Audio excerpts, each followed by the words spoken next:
नमस्कार दोस्तों, Rajans career private limited के YouTube चैनल पर मैं विश्वा वर्मा आप सभी का स्वागत करता हूं। जैसे कि आप सभी जान रहे हैं कि भाभा एटॉमिक रिसर्च सेंटर यानी कि बार्ग की वैकेंसी आई हुई है। इसमें कई टाइप के पोस्ट हैं, तो आइए डिस्कस करते हैं इन पोस्ट के बारे में, जानते हैं कि इन पोस्ट में क्या क्या इन्फॉर्मेशन दे रखा है, कि एग्ज़ाम कैसे होगा, सिलेबस क्या होगा, ये सब कुछ हम इसके में डिस्कस करेंगे। तो चलिए शुरू करते हैं। हमारा जो पहले जो ये चीज़ जानिएगा कि इसकी वैकेंसी की जो ओपनिंग डेट है ये कब से शुरू हो रहा है। 24 अप्रैल 2023 से ये शुरू हो चुका है और क्लोजिंग डेट क्या है इसकी 22 में ही है। तो आपको इस टाइम में आपको फॉर्म फिल कर लेना चाहिए, ठीक है। तो फॉर्म फिल करने से पहले कुछ चीज़ें आपको जाननी चाहिए कि किस टाइप के पोस्ट हैं। तो हमारे काम के जो टेक्निकल वाले बच्चे हैं उनकी फिर काम के सिर्फ 2 ही टाइप के पोस्ट हैं। तो उन 2 टाइप के पोस्ट में जो पहला पोस्ट है वो है आपका टेक्निकल ऑफिसर का पोस्ट है, जिसकी नंबर ऑफ वैकेंसीज कितनी है, 181 वैकेंसी आई हुई है। इसका क्लासिफिकेशन देखिए तो ग्रुप ए का पोस्ट है। ये पे लेवल कौन सा है, 10 है, यानी कि आपको एंट्री पे भी आपको कितना मिलेगा, 56,100 रुपए आपको सैलरी के रूप में प्राप्त होंगे, ठीक है। ध्यान रखेंगे इस चीज का। आगे बढ़ते हैं। इसमें देखिए आपको किस टाइप की वैकेंसीज दे रखी है। जो 2 हम पढ़ा रहे हैं, हमारे यहाँ कोर्सेज चल रहे हैं, उसके बारे में हम बात करते हैं, इलेक्ट्रिकल और मैकेनिकल की। तो इलेक्ट्रिकल और मैकेनिकल की कैटेगरी वाइज आप देख सकते हैं इतनी सारी वैकेंसीज है। टोटल बात करें इलेक्ट्रिकल की तो टोटल 23 पोस्ट आए हुए हैं, और मैकेनिकल की बात करें तो टोटल 44 पोस्ट आए हुए हैं। और इसके लिए मिनिमम क्वालिफिकेशन क्या मांग रखा है, तो इसमें आपको इन रिस्पेक्टिव इनके डिसिप्लिन में आपको बी या बीटेक की डिग्री होनी चाहिए। यहाँ भी आपको बी या बीटेक की डिग्री होनी चाहिए, ठीक है। यहाँ पर देखिए इलेक्ट्रिकल वाले में और कौन कौन एलिजिबल है वो भी दे रखा है। इलेक्ट्रिकल एंड इलेक्ट्रॉनिक्स EE जिसको कहा जाता है, वो ऐसे बच्चे भी इसमें एलिजिबल रहेंगे, ठीक है। आगे बढ़ते हैं। आगे हमको क्या दे रखा है, देखिए इसका एज लिमिट के बारे में जान लेते हैं थोड़ा।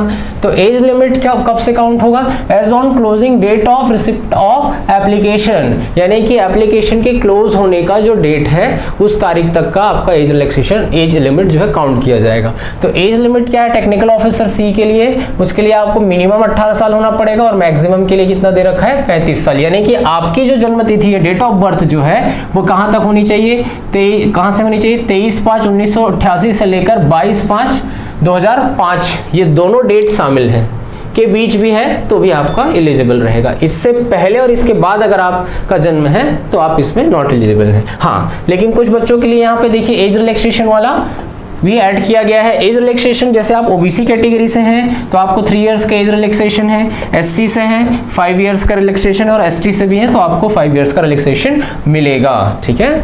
आगे बढ़ते हैं। आगे हमको देखिए क्या दे रखा है, सिलेक्शन मेथड, ठीक है। टेक्निकल ऑफिसर पोस्ट के लिए सिलेक्शन मेथड क्या होगा, selection will be based on basis of performance in interview.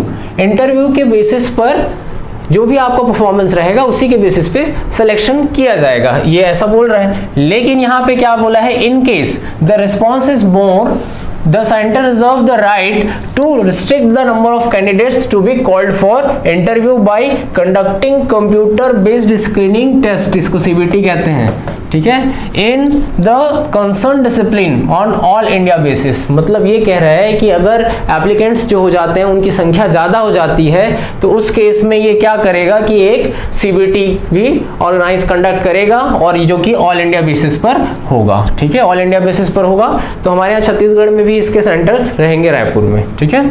आगे देख लेते हैं। अब देखिए जो एक दूसरे टाइप की वैकेंसी है, इसमें दूसरे टाइप का जो पोस्ट है वो आपको दे रखा है क्या, ITI वाले बच्चों के लिए है ये, ठीक है। इसको कैटेगरी 2 के नाम से दिया गया है, कैटेगरी 2 के नाम से। इसमें टोटल नंबर ऑफ वैकेंसी कितनी है, 2946, और इसमें देखिए क्या दे रखा है, ट्रेनिंग स्कीम है। ट्रेनिंग स्कीम मतलब ट्रेनिंग के पहले साल में आपको 20,000 और दूसरे साल में 22,000, उसके बाद आपको क्या कर दिया जाएगा, रेगुलर कर दिया जाएगा, और रेगुलर के पे जो होंगे वो आपको मिलेंगे, ठीक है। यहाँ पर देखिए इसमें क्या क्या पोस्ट आ रखे हैं वो जान लेते हैं। फीटर के कितने पोस्ट हैं, देखिए कैटेगरी वाइज दे रखा है, और टोटल इसके 698 पोस्ट हैं। और इलेक्ट्रीशियन के भी कैटेगरी वाइज यहाँ पे आप देख सकते हैं पोस्ट हैं, और टोटल पोस्ट की बात करें तो 399 है। अब इसके लिए मिनिमम क्वालिफिकेशन क्या है, तो इसके लिए मिनिमम क्वालिफिकेशन ये है कि SSC with science and maths, यानी कि आपका 10वीं में साइंस और मैथ्स सभी बच्चों का रहता है, विथ मिनिमम 60% मार्क्स एग्रीगेट, यानी कि 10वीं में आपका साइंस और मैथ्स को मिलाकर कितना होना चाहिए, 60% हो चाहिए, खाली साइंस और मैथ्स, बाकी सब्जेक्ट्स काउंट नहीं होंगे।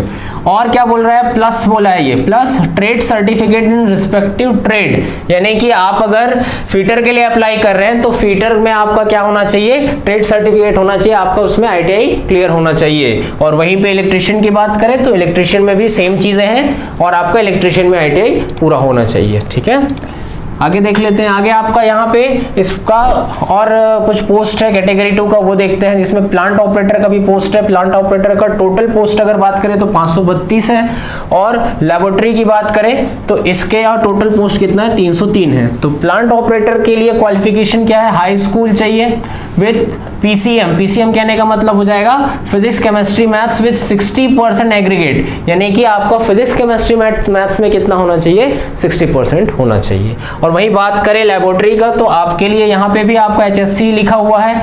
HSC मतलब आपका क्लास 12th होना चाहिए, और इसमें आपके सब्जेक्ट्स क्या होने चाहिए, फिजिक्स केमिस्ट्री मैथ्स बायोलॉजी, और एग्रीगेट वही है 60% है। तो यहाँ एक चीज एक्स्ट्रा आ गई है, वो है बायोलॉजी। ऊपर वाले में देखें तो सिर्फ फिजिक्स केमिस्ट्री मैथ्स दे रखा हुआ है। ठीक है, आगे बढ़ते हैं। आगे अगर हम बात करें इसमें एज लिमिट की, में बात कर लेते हैं। एज लिमिट आपको कैटेगरी 2 का क्या दे रखा है, मिनिमम आपको 18 साल और मैक्सिमम 22 साल का होना होगा इसके लिए। और डेट ऑफ बर्थ आपका जो होना चाहिए 23/5/2001 से 22/5/2005 के बीच होना चाहिए, दोनों डेट इंक्लूडेड है।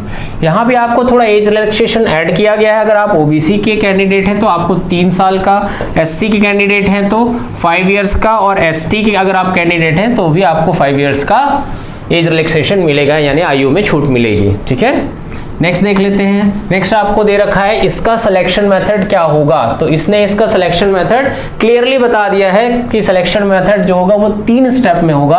पहला है प्रिलिमिनरी टेस्ट, दूसरा है एडवांस टेस्ट, तीसरा है स्किल टेस्ट। इन तीनों पर ही होगा। ठीक है, तो जानते हैं स्टेप बाय स्टेप इसमें क्या होने वाला है। पहला जो है प्रिलिमिनरी टेस्ट, या इसको प्रारंभिक परीक्षा कहेंगे। प्रारंभिक परीक्षा में देखिए आपको क्या देगा, screening test consisting of 50 multiple choice questions, choice of 4 option of 1 hour duration in the following proportion, यानी कि आपको टोटल 50 ऑब्जेक्टिव क्वेश्चन दिए रहेंगे, और कितने इसमें ऑप्शन रहेंगे, 4 ऑप्शन रहेंगे हर एक प्रश्न के।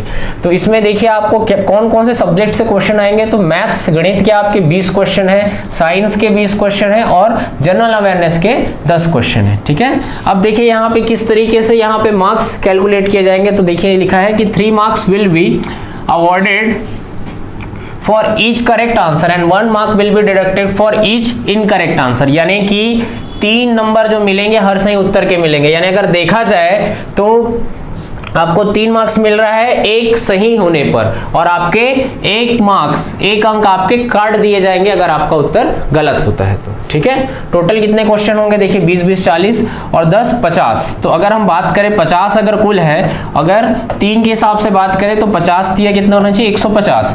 150 मार्क्स का ये एग्जाम होगा। ठीक है, हर एक क्वेश्चन 3 मार्क्स का है, ये मानते हुए चलते हैं कि 3 मार्क्स का है, जैसे कि दे रखा है, तो ये 150 मार्क्स का होगा। अगर आपने 50 में मतलब आप बना रहे हैं कोई चीज और गलत हो गया तो आपको 1 मार्क्स कटेगा भी इसका। ठीक है, तो देख लेते हैं आगे। इसमें इसका आगे जो दे रखा है वो है आपका एडवांस टेस्ट। एडवांस टेस्ट में क्या होगा, the test will comprise of 50 multiple choice question, choice of 4 option of 2 hours duration. इसका टाइम दे रखा है, इसमें भी वही बोला है कि 50 ऑब्जेक्टिव क्वेश्चन होंगे, लेकिन इसका टाइमिंग कितना बोल रहा है, 2 घंटे बोल रहा है। ठीक, और क्या बोला है, सेम है कि 3 मार्क्स आपको मिलेंगे सही आंसर पे और 1 मार्क्स काट दिए जाएंगे गलत उत्तर पे।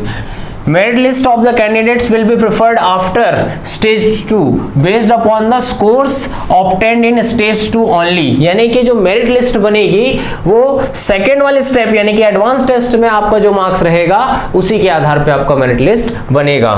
All candidate with less than 30% in general category and less than 20% in reserve category will be screened out, यानी कि जिस भी कैंडिडेट का अगर वो जनरल कैटेगरी से है और 30 से कम आता है परसेंट उसका टोटल मार्क्स का जो है एडवांस टेस्ट का, तो उसको बाहर कर दिया जाएगा। और अगर आप रिजर्व कैटेगरी से हैं और 20% से आपका कम आता है तब भी आपको बाहर कर दिया जाएगा एडवांस टेस्ट से ही।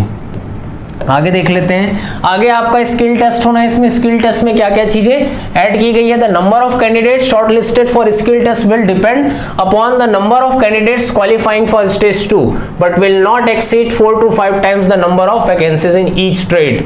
यानी कि ये कह रहे हैं कि स्किल टेस्ट में जो कैंडिडेट होंगे उनका यानी वो कितने होंगे, कितने शॉर्टलिस्ट होंगे, ये डिपेंड करता है कि कितने स्टूडेंट्स ने स्टेज 2 यानी एडवांस टेस्ट पास किया है। और ये डेफिनेटली कितने से ज्यादा नहीं होना चाहिए कि जितना नंबर ऑफ वैकेंसी उससे 4 या 5 गुने से ज्यादा नहीं होना चाहिए। इसने क्लियरली बता दिया है। The skill test will be based on go no go basis. इसका मतलब ये है कि अगर आप स्किल टेस्ट भी क्लियर कर लेते हैं, ठीक है, मान लीजिए आप एडवांस टेस्ट क्लियर करके आए हैं, एडवांस टेस्ट क्लियर करने के बाद भी अगर आप स्किल टेस्ट क्लियर नहीं कर पाते हैं तो आपको बाहर कर दिया जाएगा। ठीक है, इसका मतलब यही है गो नो गो बेसिस। ठीक है, based upon the merit list prepared after stage 2 advance test candidate will be shortlisted for stage 3। Candidates clearing the skill test will be shortlisted and impaneled in order of merit based on the marks secured in stage 2 advanced test। यानी कि ये यही कह रहा है कि skill test बनाने के बाद एक फाइनल मेरिट लिस्ट होगा। वो मेरिट लिस्ट किस पर बनाया जाएगा, किस पे बेस्ड होगा, वो पूरा होगा आपका स्टेज 2 के मार्क्स पर ही बेस्ड होगा। ठीक, यहाँ पे आप देख लेंगे कि हाउ टू अप्लाई। तो आपको जिन भी कैंडिडेट्स को यहाँ पे अप्लाई करना है तो अप्लाई करने के लिए barkonlineexam.com, ध्यान रखेंगे barkonlineexam.com इस वेबसाइट पे जाएंगे, वहां से आप इस एग्जाम के लिए अप्लाई कर सकते हैं। तो एक महत्वपूर्ण सूचना आपको ये देनी थी कि 1 मई से टेक्निकल ऑफिसर और कैटेगरी 2 के जो ITI वाले पोस्ट हैं उनके लिए हमारे यहाँ ऑफलाइन क्लासेस शुरू हो रही है। तो जो बच्चे भी इंटरेस्टेड हैं नीचे दिए हुए नंबर पर संपर्क करें। Thank you.